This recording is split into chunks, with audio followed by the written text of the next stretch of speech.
Kia ora koutou, welcome everyone. You are in the right place in terms of Whangamatā coastal risk and pathway options. So we'll start properly in about a minute, but if I could please ask people to turn off their microphones and even their cameras as well, just helps with how the presentation runs. There will be questions and we have someone, Connie, who's assisting us for those questions. So it is right on 7 o'clock, so I will get started. I'll kill a little bit of time just by introducing myself, and so it won't matter if people miss that. It's not the most important thing we're doing today, but my name's Amon Martin. I've been with Council for just coming up 5 years, asset planning role and involved in the Shoreline management plan for years. I've got 20 years experience going back to engineering and river management type work and asset management for flood protection schemes, and now also doing this project, which I've been doing for 2.5 years, so project manager for this project. So a couple of other introductions. Sian will be assisting me in the presentation today, so welcome Sian. Kia ora. We've got Jamie Boyle, who may be assisting all the tricky questions. He's our coastal scientist, so welcome Jamie. Kia ora everyone. And Connie's a key person because she's going to be reading out the questions and comments as we progress through the meeting. Kia ora koutou katoa. And just trying to work out, have we got anyone, sometimes we have Rick or Alejandro from Waikato Regional Council, but just skimming through it looks like they haven't quite joined us yet today. They may pop in a little bit later. So I'm going to share my screen and switch over to the presentation. So if you are able to turn your video off, that would be preferable. The video will be recorded and we will post it on the internet for people who have missed it, on our website for people who have missed it. So thank you, Ray. So sharing my screen now.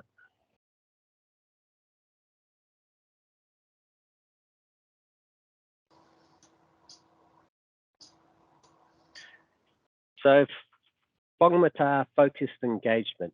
The purpose here is really to ensure there's an awareness of the project. The project, like I said, has been going on for 2.5, coming up 3 years, but there's a chance that people haven't heard about it, don't actually understand that there are risks in Whangamatā, especially around erosion, and perhaps we haven't reached them through previous channels. So we went out with a letter drop, targeted letters this time around to try and capture people who may not have heard about it previously. That said, we have had probably 4 or 5. This is the 5th event in terms of second part of why we're here is, as well as giving you an awareness, we want to hear from you what you think should happen. So we've assessed the risks and we've developed some suggested solutions, but if you agree with those or disagree, that's what we want to hear today. Amon. And it's not just... Sorry to interrupt yes? you. Your screen's not sharing for some reason. Try that again.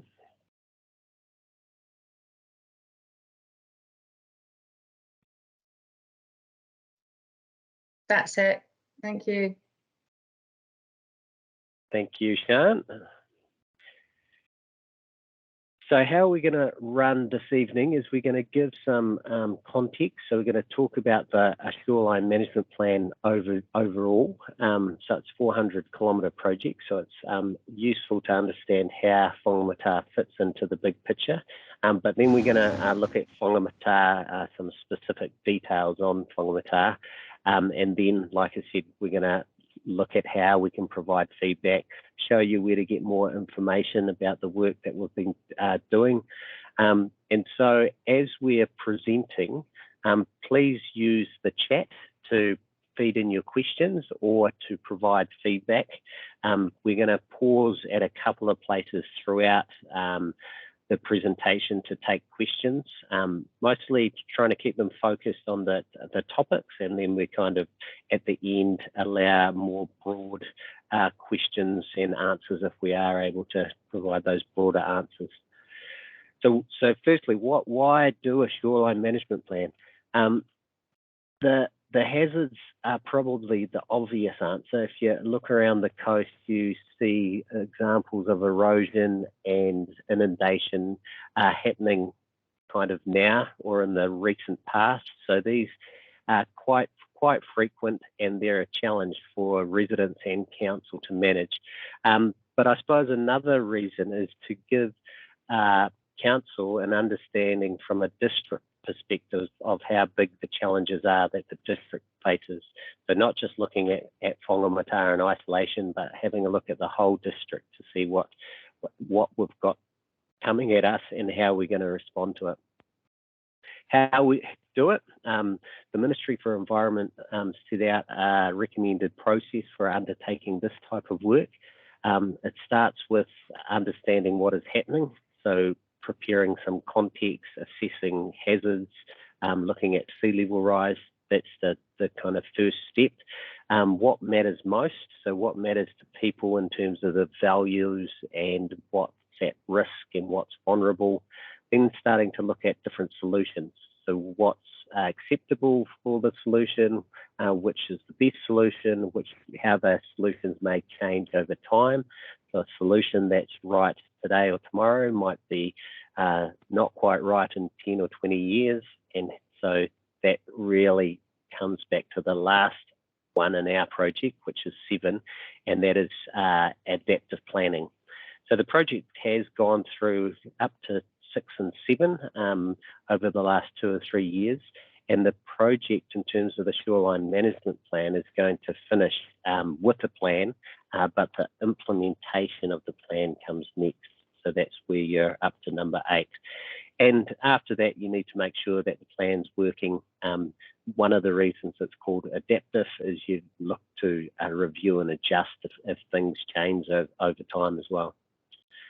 So it's a community-led process, and we've put in a lot of effort to make it a community-led process. One of the things we've done is establish coastal panels. There are 4 coastal panels, so the Thames Coast, Coromandel, Mercury Bay, and the Southeast.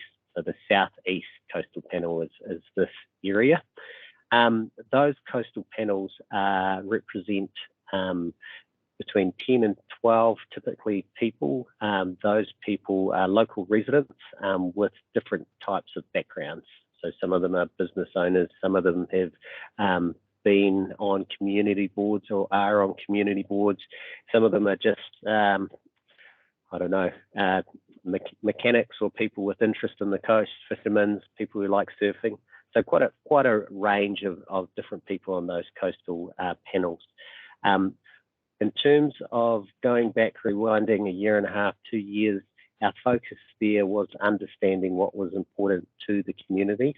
So the coastal panel is part of the community, but we needed to cast the net a bit wider. We put out surveys and had drop-in sessions to talk about what was important.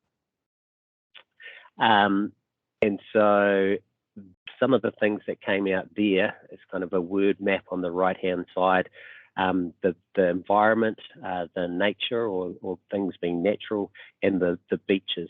So those ones came out particularly strongly from the East Coast. So that natural aspect in the beaches, the access value was right around the district. So the Thames and Thames Coast, having experienced recent challenges with that, highlighted that as an issue, that access. Probably worth pointing out, I remember that the project is focused on coastal hazards, so coastal inundation and coastal erosion predominantly. So we have considered rivers and how they interact, but they are not the full focus of the project. So how have we done this? Well, first taking a look at what the hazard is going to do. So where the water is going to get to when it's inundation. And so how that's going to also happen over time. So when there's a certain amount of sea level rise, what the hazard will look like. Often, or an event to look at is the 1 in 100 year event, or a 1% AEP. And so we've looked at that right around the district, but we've also looked at small events. So you can see an example there of Thames with 1 in 100 event, and then you've got different sea level rise increments. So it's not just the hazard we look at, we have to go and understand what's impacted by the hazard. So what's vulnerable, whether there's just a sports field, maybe less vulnerable than houses or a shopping centre, or even a road. So what's exposed, how vulnerable it is, and where the hazard goes to helps you understand the risk. So we spend a lot of time doing that right around the district. And that's really a very quick overview of the Shoreline Management Plan project. If I didn't mention it before, it's 400 kilometres. It's broken up into 4 areas. We're pretty much on 3 years of the project, hoping to finish the project in 3 or 4 months, but the project doesn't include the implementation. So once we have a plan, we would then look to implement the plan. Any questions so far, or comments, Connie? We don't have any, but I just remind everybody that the way we're going to run the questions during the presentation is to use the chat thread. So if you haven't used Teams before, that's along the top bar of your screen. You'll see there's a little speech bubble with a couple of lines in it, and it says chat. So you can just pop your comments, your questions in there. As Eamon said, the session is being recorded, and that means that any comments or feedback you give as he's talking will be saved and entered into the project. And we'll show you at the end some other ways that you can give your feedback. But if you do have questions or you want clarification on anything that Eamon has said, just pop them in there, and we've got 2 or 3 spots throughout the presentation where we can stop and make sure you get those questions answered. So we don't have any in there at the moment, Eamon, but perhaps when we get to the next spot, we'll have a few. Yes, thank you, Connie. And what we're going to do with the questions, or not so much the questions, but the feedback that we get tonight and through our next round of engagement, is we're going to take that back to the coastal panels. They're going to digest it, and it's going to influence how the final plans are recommended. So what you may say today as a collective group may have an influence and impact what we actually plan to do. So the feedback is really important, and we're needing it to get that real understanding of what some of the residents actually want, or whether they support what's being proposed. We do have one question, Eamon, that's come through, which will lead into what you're going to speak about anyway. But the question is, have you got the 1% event details for Whangamatā, the plans of inundation and risk? Yes, we have. And the good news, so that's the next slide really, but the Whangamatā details are going to talk about the hazard assessments, then the potential solutions. So that's kind of what might be possible, and then we're going to show the proposed pathways. So for Whangamatā, we've really focused on the coastal erosion, particularly on the beach side of Whangamatā. There is very little coastal inundation, either now or in the long term. So the coastal inundation is much less of a risk for Whangamatā. There is an exception, and there is some area with a little bit of risk, and I kind of say a little bit, you kind of quantify that because we've seen areas with a lot higher risk. So over the medium term, there are some areas in the Whangamatā at the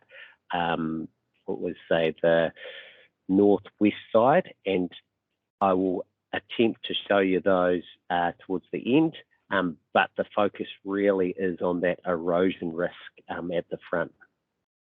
So to talk through the erosion hazard assessment, I'm going to hand over to Sian. So over to you, Sian. Thanks, Eamon.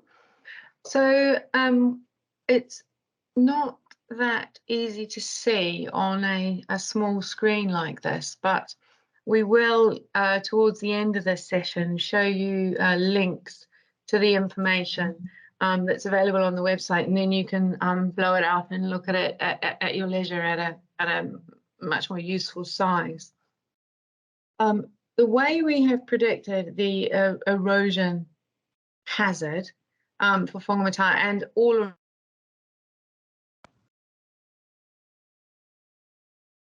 We lost it.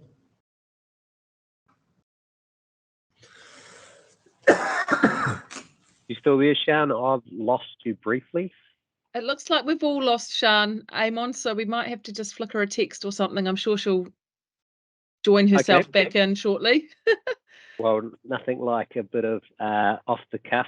So erosion's not my expertise, so a lot more used to talking about flood events and probabilities and inundation, but I have been listening and learning for the last few years. So erosion is a harder thing to understand and predict, and one of the factors there is that you have big storm events. They take away the beach, or they erode the beach, and then you have a period where the beach builds up. So between those natural processes of the beach moving back and forward, you also start to see trends. And so you may have a couple of years where they go back and forward, but over the long term, you're starting to see a trend of erosion. So from that trend, you can start to anticipate where erosion is going to get to. So you do that in the word that's being used is a probabilistic way. So you look at the extremes and you look at the lower scenarios and you take an average of where that trend is going to. So another factor that you have to overlay with the trend is what the anticipated sea level rise is. Generally speaking, the more sea level rise you have, the more coastal erosion you're going to get. So by looking at the trends, understanding how sea level rise may impact things, that is what provides these coastal hazard lines that you're seeing. Eamon, sorry, yes? I'm back. I don't know what happened. I just completely dropped out at the wrong moment, so I'm very sorry about that. But what you said sounded perfect. Did you cover the fact that we have monitoring data and that we've used that data as our starting point? Yeah, I think it's worth the risk of repeating what I said is better than the risk of leaving something out. So maybe if you kind of pick it up from and even repeat some of what I've just said, if that happens. Yeah, I'll just quickly, because I heard some of what you said. So we use the monitoring data, the beach profile data for across these beaches, and we have data across a number of years for these locations. And then we've looked at the predictions in terms of sea level rise, and we've taken a number of scenarios. So we've looked at a low sea level rise scenario. So on the map here, the 2.6, the green line, we've looked at high sea level rise scenarios and everything in between. And we've then done what's called a Monte Carlo analysis. So where the computer runs a number of scenarios. And that then allows you to really determine for a particular point in time. So let's say 2040, which you can see in the just above or below that red box there. It shows you the range of scenarios for 2040, and it effectively predicts the average rate of sea level rise. It predicts the average effect, not average. It then puts on top of that the predicted effect of the 1 in 100-year storm event, and that's storm cut, and that's based on the information we have about the storm and the beach profile, and it predicts where the erosion line would get to in that time frame. And then as you go further along the time scale, your level of uncertainty becomes greater. But this probabilistic assessment takes account of that and comes up with it's an estimate of the trend, the erosionary trend that is likely to occur with sea level rise and storm events.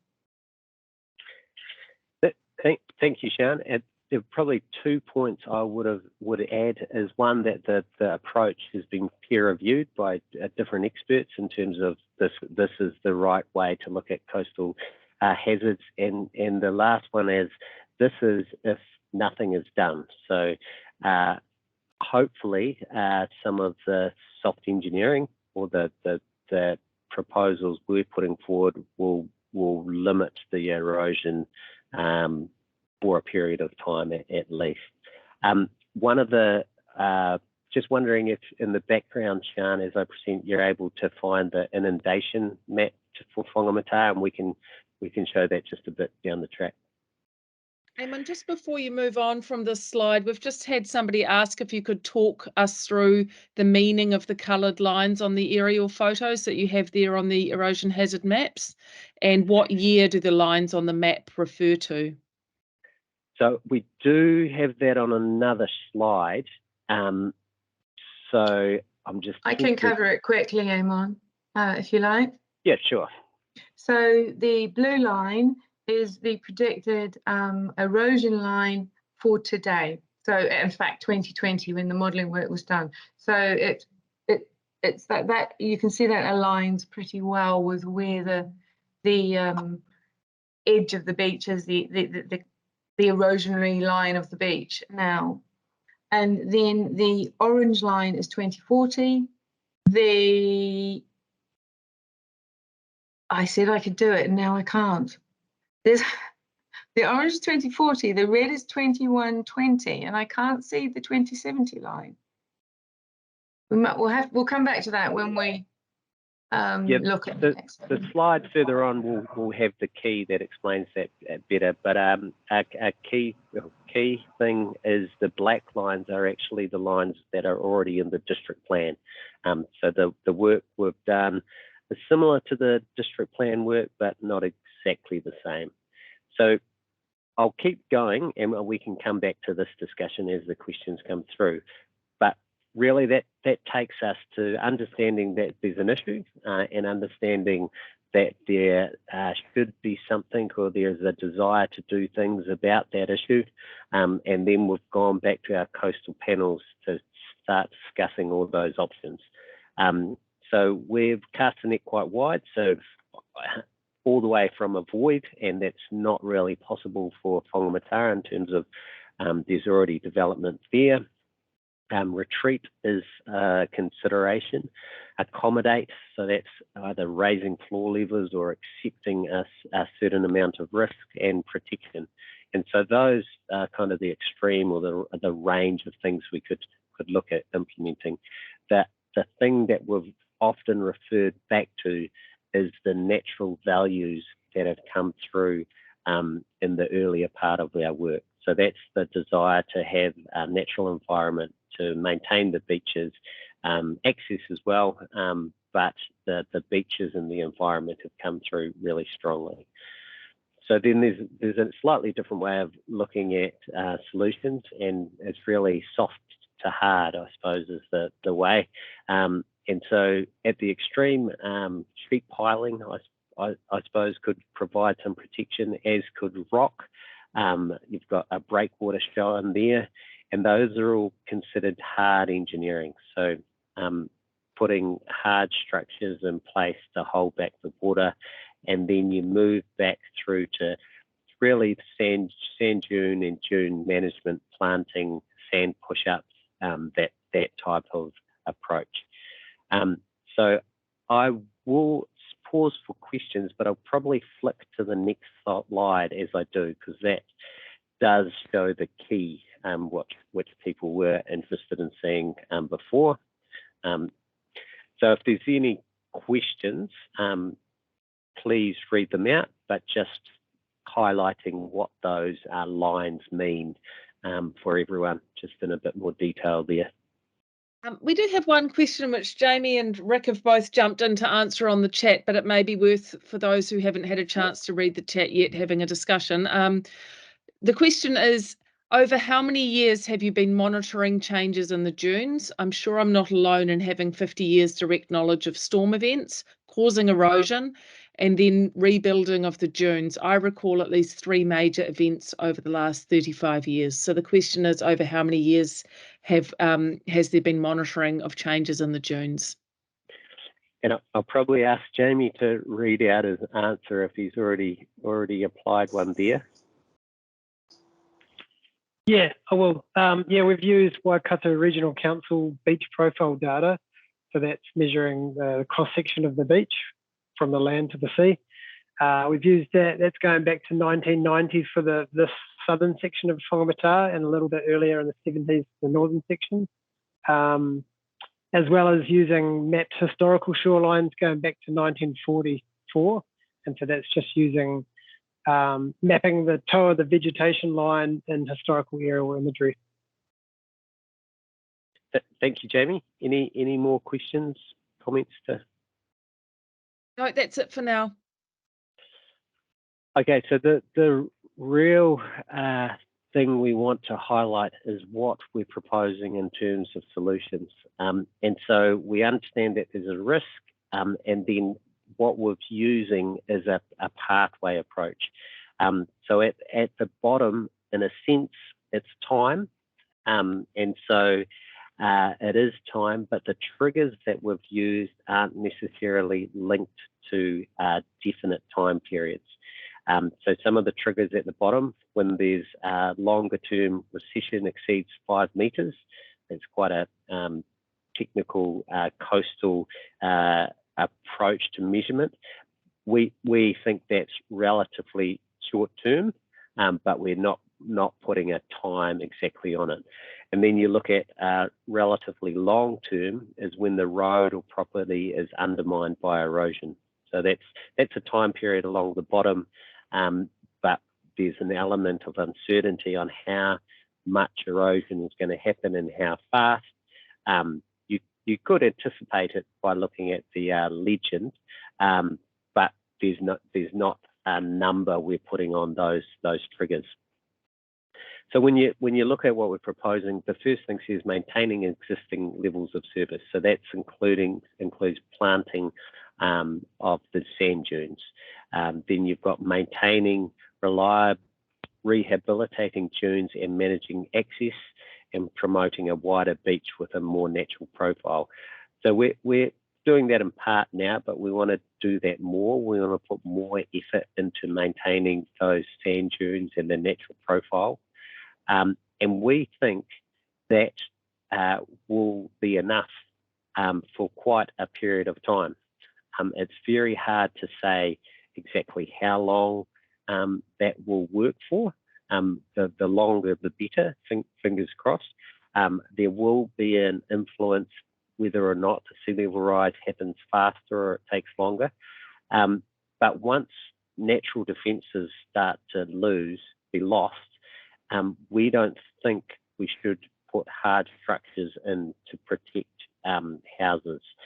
So then in the medium to long term, there is a risk that we will need to think about relocating property and maybe a road here. So that's the pathway that's gone. Alongside that, and this can take a long time as well, just planning for and working how erosion-affected properties could actually retreat. So there's a range of ways that could happen, and we haven't done the work to work out how that will happen, and it could be quite different in different locations. So that's the northern part of Whangamatā. The next slide is the southern part. But any questions so far, Connie, or comments? We do. The question is, does your modelling indicate that the erosion is caused by longshore movement of water during storm events, or do you believe that the erosion is caused by another mechanism during storms? Hopefully someone's volunteering, whether it's Sian or Jamie, to answer that one. I don't mind answering it. Great. Yeah, it's a tricky one because the modelling really looks at the beach profile. Looks at the beach profile data, and so that data is collected every 6 months. And what that data is measuring is basically the sand levels on the beach. So it won't, while it doesn't really look at longshore versus cross-shore erosion or mechanisms for erosion or beach change, and place it in like a section of Shoreline and Whangamatā, you're probably governed by both. So you'll get some longshore movement during a specific angled storm, or you'll get cross-shore movement, which means either north to south or west to east or land to sea is the cross-shore. It's all dependent on the swell angle. Hope that answers it. Yeah, I think it does for me. The basis for the work is the actual measurements, and that's a key thing that you've highlighted there, Jamie. We do have another couple of questions, Eamon. The first one is, what is the light blue line on the map at the top right of the slide? Oh, that's a relatively easy one, because we've got so many different areas, and we call them policy units. We need to say where the policy unit starts and finishes. So the light blue line just indicates the extent of that policy unit and where this pathway approach applies. So on the next slide, you can see the southern area, and the blue line indicates where that applies as well. Couple of questions you said, Connie? Yes, and so the last one that we have at the moment is, what is proposed by way of rehabilitating the dunes and creating a wider beach? Can I pass that to you as well, Jamie? Yep. So the standard approach for rehabilitating dunes is pulling them back and replanting landward from the current active erosion area. So basically where the water level is coming up to. So the further you can move that back, the wider your high tide beach is going to be. So you're going to have more sand available where there's less water. There is another option of creating a wider beach, which involves sand nourishment, but that's a much more expensive option that might not necessarily last. Yeah. Okay, so I will... Just one further clarification question, Eamon, on the lines that are being shown there. And the question is, what is the black dotted line? That's the coastal erosion future line. So that's a line that's already in the district plan. My interpretation would be that the coastal erosion black line, which is the current erosion, that's the anticipated erosion if you weren't going to get climate change or sea level rise impacts. That might be oversimplifying it, but generally speaking, I think that's how to describe it. Great, thank you. No more questions at the moment. Okay, so a similar approach in the south in terms of maintaining and rehabilitating dunes and managing access and pests. So that we think should continue to happen, and it should happen for the very, very long term. So you can see that approach is going out into the distant future, but also at a point of time, there is the risk that property will be at risk, that soft engineering, the maintaining dunes and planting may not be enough in the medium to long term, and there would be or could be a need to look at relocating hazard affected properties. So quite similar, a few subtle changes, but generally speaking, we have highlighted that through the coastal panels and through the community engagement, the desire to put rock walls along, or rock walls and other hard structures along Whangamatā is very low. So we're not proposing that should happen in the medium or long term or short term, but we are supportive or advocating for those soft approaches to help reduce the impact of erosion. But we also recognise that may not work for the long term.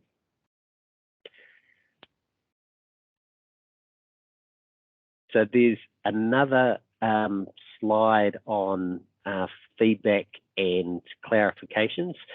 So more questions and comments are welcome.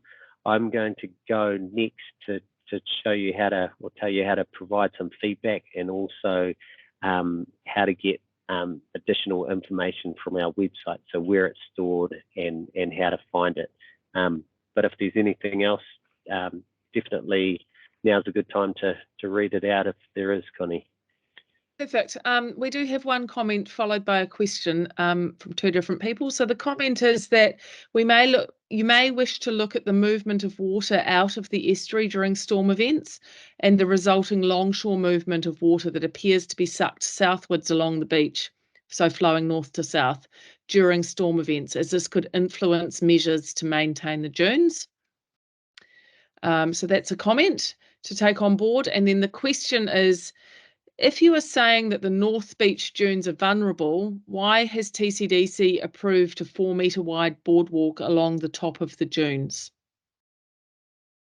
I'll answer that without knowing much detail, but my understanding that there was a secondary benefit to that project of enabling planting and also supporting reduction in erosion. That was my understanding of when I asked about why it was going ahead. That was the understanding I gathered. Jamie, was there any more details you had on that? Yeah, that is my understanding as well. And just to know that boardwalk project has sort of been undertaken sort of prior to this project, or alongside, but not necessarily in line with it as well. We do have one more. Oh, sorry, carry on, Amon. So when I found out, or the project team found out or gathered more information about the boardwalk proposal, that was the initial focus for us. Is, well, is it going to make things worse? Has it been considered in terms of erosion? And the approach was actually it's going to make things better. And if we do it right, that could limit or reduce the amount of erosion. That's the answers we got. And I think that is probably correct, but it's all about the detail. So you could have a boardwalk and have a planting plan that does do that, as long as some of the details are done correctly. Sorry, Connie, I interrupted. Oh, no, that's fine. It's just a couple of final comments. One saying that we agree with the soft approach, but we believe that the dune protection is needed immediately. For example, signage on both the road and the beach side, better roping off, and planting, and then a question to ask whether hydro seeding specific seeds might work for the dune strengthening. So I don't know if you're able to answer that question while we're here.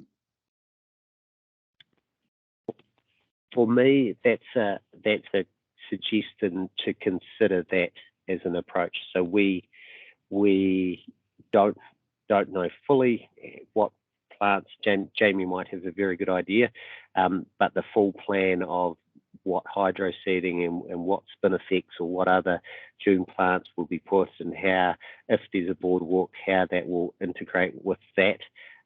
But we do know it's very important, and we need to put effort into it. And you're saying that should happen now, and probably in the northern part, there is a little bit of a lag in terms of, we're suggesting we just maintain the current level of service before we start doing things more significantly. So possibly interpreting your feedback that those orange lines particularly could be pulled forward to be done sooner. Jamie or Sian, perhaps, can you remember why there was a slight difference between the two in terms of time frame, one starting straight away, one starting just a little bit later? Hi, Eamon, Sian here again. Yes, it reflects to some extent what is happening now. So you can see in this northern pathway, for the northern beach and the pathway for it, in the maintain existing levels of service, there's some subtleties there. It says to the north, so the northern part of the northern beach, and native planting to the south, because as I understand it, there is planting that occurs there now. So the suggestion is that that should continue. I don't think there was an identified requirement for planting in the northern part of the northern beach at the moment. But there's an acknowledgement that that could be required should that trigger of erosion, longer term recession exceeding 5 metres be exceeded. Whereas if you can go to the southern Whangamatā Beach south, there's an acknowledgement that actually something needs to be done now. And there are measures already being taken, but the suggestion is that those are enhanced. Thank you, Sharon. We do have a few more questions, Eamon. The next one is, can you please talk about why you think looking after the dunes will buy a lot of time, please? Yeah, I can talk about that a little bit. Sand dunes are a natural defence that if they've got space to work in a natural way, they do prevent erosion. They also align with or support the natural processes. So you have the storm that comes and takes things away, and then you have the sand build up.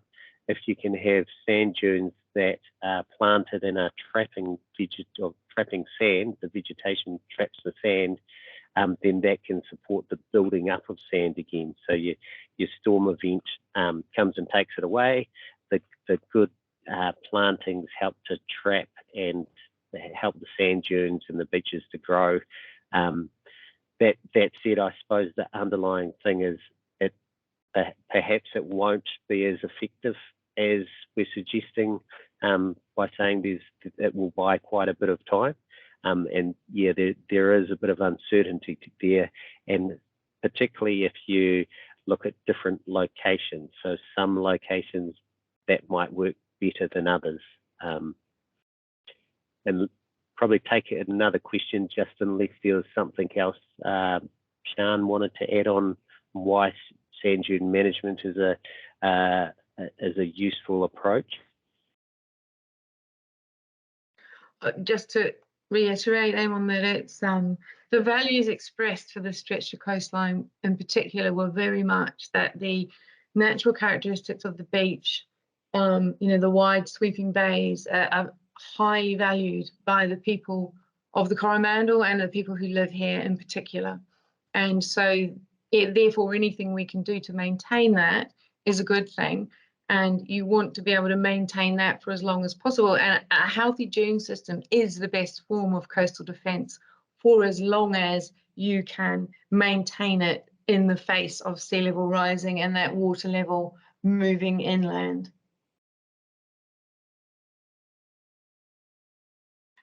Another one, Connie? Thanks, Eamon. So the next question is, will the work proposed for Whangamatā dunes be a high priority in the overall implementation plan, or are those priorities yet to be decided? Those priorities are yet to be decided. So the feedback we received today and any other feedback you provide will help influence those priorities once the project's completed and we look to implementation. Probably not just feedback from residents will influence priorities. These things like if there was a state highway that was affected by erosion, that may be almost certainly would be a higher priority because of the values put on access and the need to the social consequences if a road is washed away and the damage that causes.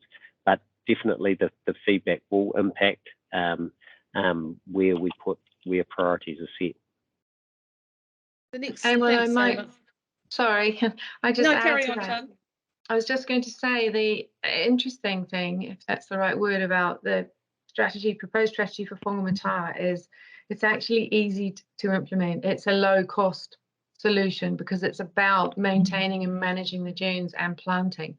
And there's a program in place for that already. So to some extent, those simpler actions are more likely to be taken, irrespective of the big decisions about funding structures, for example, or not in other locations to protect roads. That's great. Thanks, Sean. The next question that we have is, from the data that you have, is North Beach at a higher risk rather than South Beach?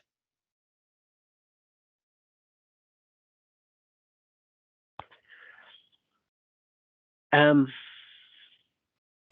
I mean, you can see the hazard lines yourself, and to me, it looks like there's a similar rate or amount of predicted erosion in both those areas. Yep. It just depends on how close the houses are to the beachfront. So if the houses were built with a buffer in front of them, they're at less risk. But in some cases, the houses are very close to the edge, it looks like. The next question we have is, on the South Beach, how far back is the furthest extent of any previous shoreline mentioned in the slide from the current high tide line? So that possibly thinking back to our historic aerials, is that just trying to think how to answer that question? What's the maybe that person might like to clarify what they're asking, and we can address the next question, and they can just perhaps clarify that, because I'm not quite clear on what exactly they want to know either. So maybe Gregory, if you could just clarify your question, and we'll definitely come back to it. The next question that we have is, I presume dune restoration on the South Beach will involve removal of the lawn encroachments and exotic planting along the back dunes before replanting. I don't think we're at a point we can say this is what it looks like, but what the removal of exotics is to replace with natives that are more effective in trapping sand. Probably sounds like the path we would follow, or the path we would recommend. Jamie, anything else on just how to do that dune management? Yeah, so when we identify an area that needs to be restored, we'll either do a letter drop or do some engagement, knocking on doors, etc., to let the property owners adjacent to that piece of land know what we're intending to do, and that is to, depending on the area, of course, but for South Whangamatā, there's not much room between the foredune and the private property boundaries. So if there is encroachment and lawn in between those two areas, as we're directed by the New Zealand Coastal Policy Statement, we would intend on restoring it completely to native dune plants. So taking away the lawn, which is not going to act as a buffer or help to trap sand and self-repair. So we'd look to take those encroachments away as we undertake the restoration. That's great. Probably come back to the questions, but just while I remember, whether or not we have the inundation map to share, Sean. Are you able to share that with us? I am, Amon. So I'm just going to bear with me while I steal. And this is probably the good news, or the relatively good news, compared to Thames, Whiringa, Tairoa, Te Puru, Tararu, the inundates many places around the district. The inundation risk for Whangamatā is less, particularly just back from the erosion lines you've seen here. And I'm guessing you're sharing now, Sharon? I am. Can you not see that? Yes, I can see that. So much of Whangamatā is relatively unaffected in terms of how we assess the erosion. What's shown here is 1 in 100-year events, but actually none or not much is shown. The blue areas are areas where you have not had any sea level rise yet, and if you're able to just zoom in slightly to the upper area, you can see that if you do get, I think it's 1 metre sea level rise, you will start to get areas wet in a 1 in 100-year event. So you can see the green area that would start to be flooded in a really big event. So that's not an event today. That's an event in the future, in 1 metre of sea level rise. That could be 60 or 70 years away, and it's not a normal event. It's an extreme event as well. And so that's the relatively low risk to Whangamatā. And even if you had an extreme event, so a 1 in 100-year event with 1.4 metres sea level rise, any of the areas not shown with the colour wouldn't be impacted. That is coastal risk and coastal flooding. There is stormwater as well, which we're not showing on here. So hopefully that's a little bit of good news in terms of the inundation risk. Any questions? I'm going to soon go to the feedback, how you provide feedback.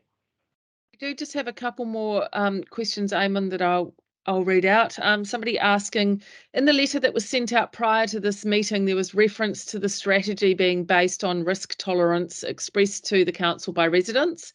Can you give some advice on how many directly impacted residents, meaning the owners of the beachfront properties, have been engaged in the process to date? This person sort of sees it as a natural justice issue to them, given that it's these properties that are going to be directly impacted by the strategy. So in terms of our consultation, we've been to Whangamatā 3 or 4 times with open days and had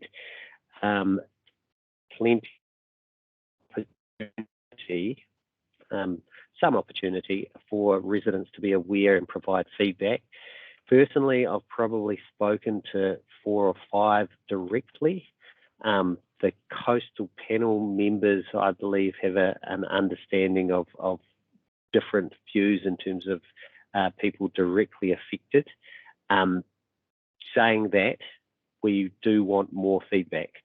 We do want, and that is why we have basically gone to, or a block back from the coastline, right up the coast of Whangamatā to inform people of this project and send letters out to get direct feedback.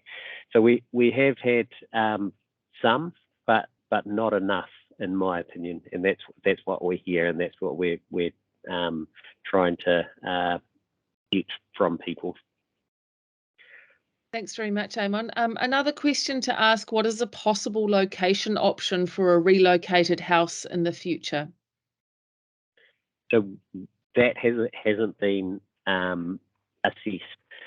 So bear in mind that there is 400 kilometres involved in this project. There's areas like Te Puru and Tararoo and Colville that are having challenges around all those inundation areas actually be able to be viable in the long term. So there's quite a lot of areas that will be affected in the long term from these coastal hazards. And alongside that, there's work to try and enable future growth and identify and have areas for potentially relocation, but it's not just relocation that's driving the need to provide land for housing. There's existing drivers for that as well. So it's possibly something you could provide feedback on. At this stage, we're not or have not identified a section that someone who's affected by a hazard could swap for their current section. That would be something we could look at, but it would also be very challenging, and it would be almost, you just want to be careful about not raising expectations that everyone who's in a hazard area gets a new section somewhere that they like, because the reality of that would be very expensive and even difficult to find the places that they may want to be. That's great. Thank you, Eamon. We did have some clarification on the earlier question, and Sian has come back to that person. What I would remind everybody is that if you do have very specific questions where you're looking for a particular piece of information that we haven't been able to get to tonight, Eamon's about to take us through the feedback tool that you can use, but there is also an email address, and I will put that into the thread chat here so that you can just email us directly with your particular question, and we can reply with whatever piece of information you're looking for. And then just one final question to ask: how far can the council go without DOC or the regional council getting involved, and what approvals are required in terms of the plans going forward? Yeah, a good point. Probably something I didn't cover well enough at the start, or maybe missed it completely. So I did actually. So I focused on the coastal panels as determining the pathways, and what sits behind those panels is a technical team. The technical team is our consultants, and that's Garn and Royal Haskoning, who are an international company. There's also Waikato Regional Council, Waka Kotahi, involved at that technical level. So they're alongside us in terms of the project, working through the hazards, understanding pathways and supporting us. There's also a governance that sits above that. So when these plans are developed or ready for recommending, they will go up to the governance committee. The governance committee is made up of 4 councillors and 4 iwi reps. So Sandra Gowdy, Terry Walker, Tony Fox, and Robin Sinclair from the council perspective. And so that's how the structure works. So a couple of other aspects, we will need, or anyone almost will need, a resource consent to undertake significant coastal work. So there are permitted activities like planting and dune management, but when you start to do things like sand push-ups or taking or moving sand, you will need resource consents. So another kind of aspect to that is the Waikato Regional Council is reviewing their coastal plan. So we're looking at that, thinking about how we should influence what's in that plan, understanding what the challenges we've got, and I guess the resource consenting processes we might have to go through in the future. I think the question was, how far can you go without those different parties? And the shorter answer is not very far. We want to and need to work closely with them to make these things happen. That's great. There was only one other question about the proposed freedom camping area, but Jamie has jumped in and answered that in the thread. So maybe we can move on to how to provide feedback. Excellent. So really good feedback tonight. Probably more questions, answers than other evenings. So that's good. There is the email address, and it's called Our Coast, which Connie has probably shared already. And then I'm going to take you to the website just quickly, and very quickly we'll probably get Sian to show you the feedback tool to finish off. So it's the normal tcdc.govt.nz and then /SMP.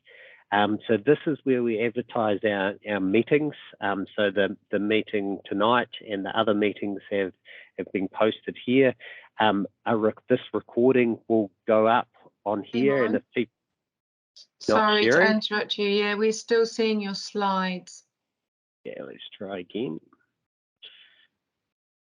Bit glitchy tonight, I think. That's it.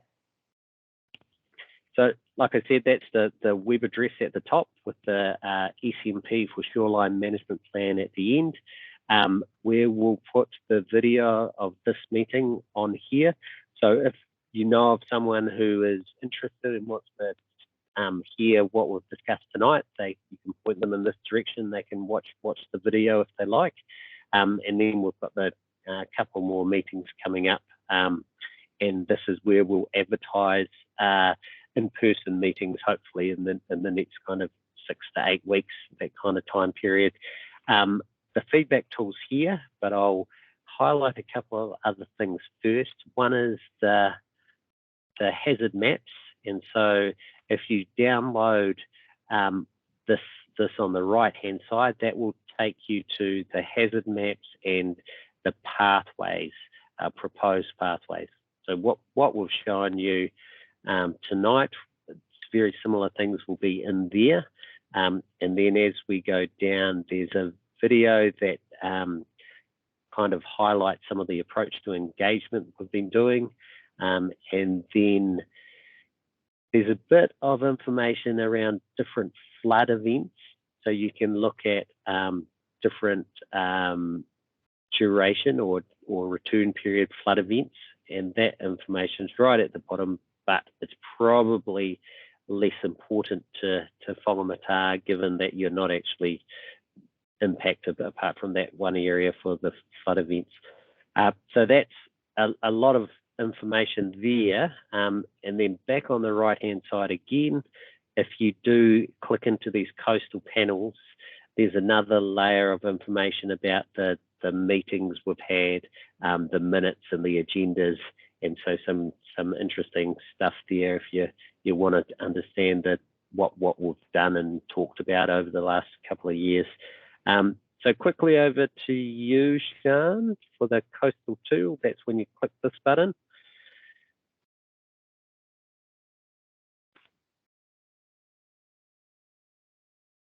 Okay, hopefully you're seeing my screen now. When you click the button that Eamon was just showing you, it takes you to this page.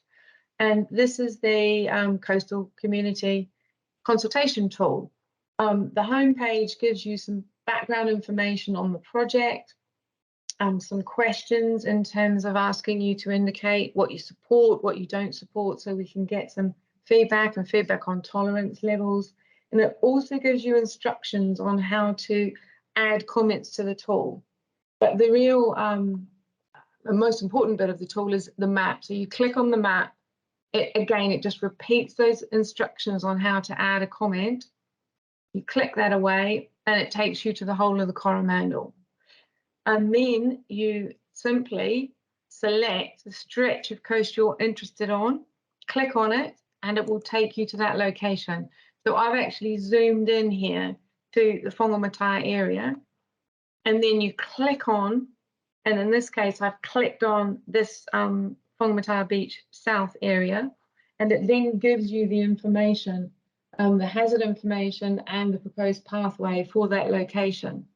And just to show you an example of that, this is the area at the top around the north of the marina where the more inundation hazard is predicted. And so this is how you can see the information sort of up close.